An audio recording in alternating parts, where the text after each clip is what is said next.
நம்மிடையே தொலைபேசி வாயிலாக சசிகலா அணியின் செய்தி தொடர்பாளர் திரு வைகை செல்வன் இணைந்திருக்கிறார். அவரிடம் கேட்கலாம். வணக்கம் திரு வைகை செல்வன்.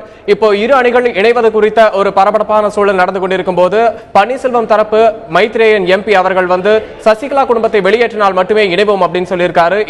இது குறித்து உங்களுடைய கருத்து என்ன? அதாவது இந்த கருத்து மைத்ரேயனுடைய சொந்த கருத்தாக இருக்கும் என்றுதான் நாங்கள் கருதுகிறோம்.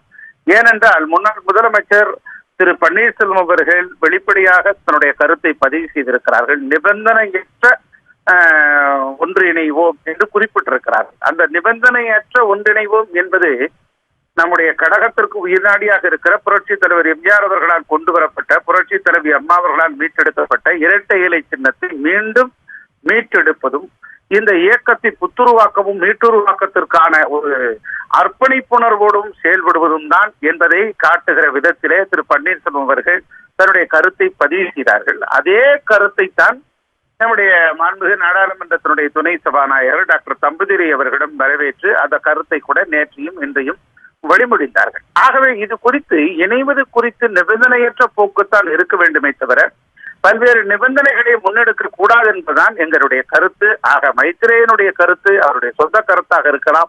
திரு பன்னீர்செல்வம் அவர்களுடைய கருத்தை தான் நாம் அறிய விரும்ப வேண்டும். தற்போதைய நிலையில் எங்களுடைய அமைச்சர் பொறுப்புகள் எல்லாம் எங்கள் கட்சியினுடைய துணை பொதுச் செயலாளர் மரியாதைக்குரிய டிடிவி தினகரனிடத்திலும் ஆலோசனை செய்து, அமைச்சர் பெருமக்களிடத்திலும் ஆலோசனை செய்து வைத்திருக்கிறார்கள். இது குறித்து விரிவான ஒரு விளக்கங்களை இன்று மாலைக்குள் வெளியிடுவார்கள் என்று நாங்கள் கருதுகிறோம்.